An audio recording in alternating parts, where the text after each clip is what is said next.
Good morning. Here is Good News Monday.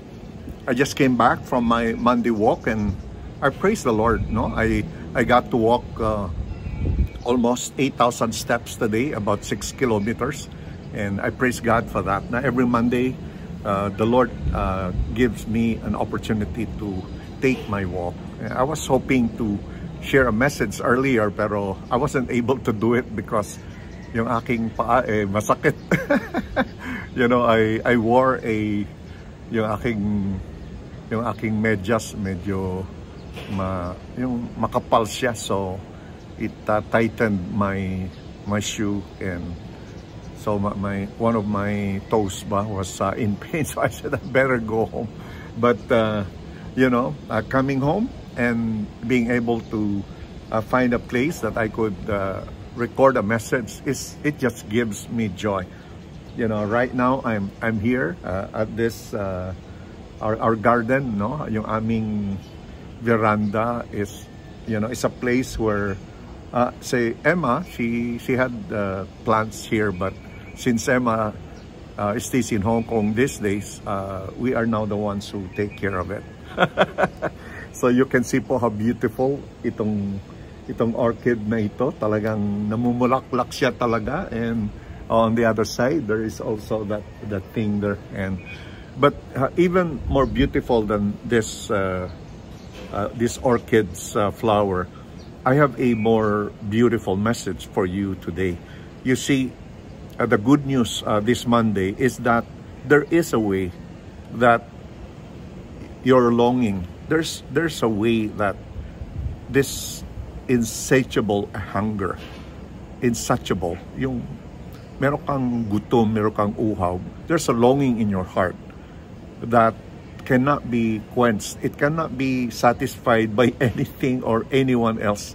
When we were younger, we thought that, having an education, finding a wife, having children, getting old, building a house, having a car, and all of these, we thought that they would bring joy and satisfaction into our lives, only to find out that yes, these things could give us momentary happiness and satisfaction, and yet deep within they do not really touch the core longing of our hearts.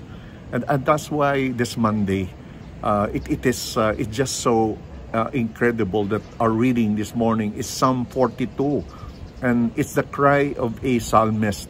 He used to dwell in the presence of God. He used to enjoy worship.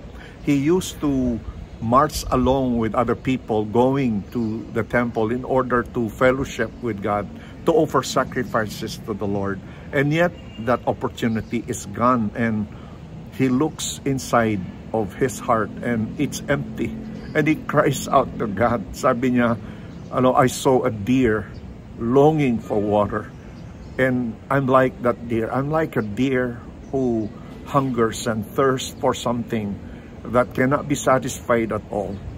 And yet the psalmist knew, and we should know, that God made us for someone, for something, and only when those are met that we could truly live in satisfaction and joy. And what is it that satisfies us?